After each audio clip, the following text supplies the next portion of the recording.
आकाशवाणी आमदार निवासात शिवसेना आमदार संजय गायकवाडांचा राडा। निकृष्ट आणि वास येणारी डाळ दिल्याचा आरोप। डाळ खाल्ल्यावर पोटामध्ये मळमळू लागल्यानं संताप।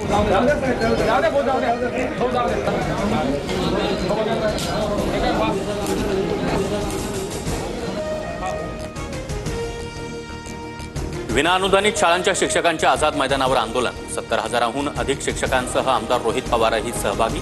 आज मुख्यमंत्र्यांसोबत बैठक होणार। मंत्री महाजनांचं आश्वासन।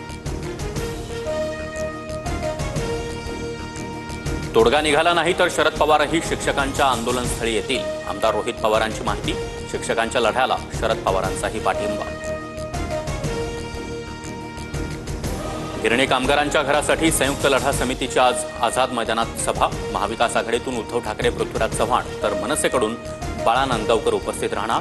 मोर्चाला परवानगी नाकारल्यानंतर सभा होणार। सासू ख्रिश्चन, नवरा ब्राह्मण, बाप मराठा, आई दुसरी असं कॉकटेल घर। भाजप आमदार गोपीचंद पडळकरांची नाव न घेता पवार कुटुंबियांवर गलिच्छ भाषेत टीका। पक्षातल्या कुणीही माध्यमांशी संवाद साधू नका। मला विचारल्याशिवाय माध्यमांशी बोलू नका।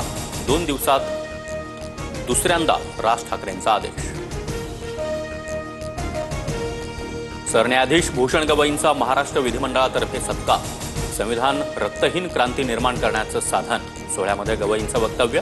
न्यायदानात तटस्थपणाची ग्वाही। 99.74% भरलेलं मोडक सागर धरण ओव्हरफ्लो होण्याच्या मार्गावर। वैतरणा नदीलगत आणि आजूबाजूच्या परिसरातील गावांना सतर्कतेचा इशारा। यंत्रणांना अलर्ट राहण्याचे निर्देश। दक्षिण मुंबईतील कर्णाक पूल आता सिंदूर नावानं ओळखला जाणार। मुख्यमंत्री फडणवीसांच्या हस्ते उद्या पुलाचं लोकार्पण। दोन्ही उपमुख्यमंत्री देखील उपस्थित राहणार। पंतप्रधान नरेंद्र मोदींना ब्राझीलचा सर्वोच्च सन्मान। ब्राझीलच्या राष्ट्रपतींकडून मोदींचा गौरव।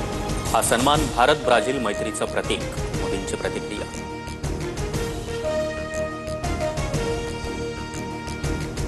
पाकिस्ताननंतर इस्रायलकडून डोनाल्ड ट्रम्प यांच्यासाठी नोबेल पुरस्काराची मागणी।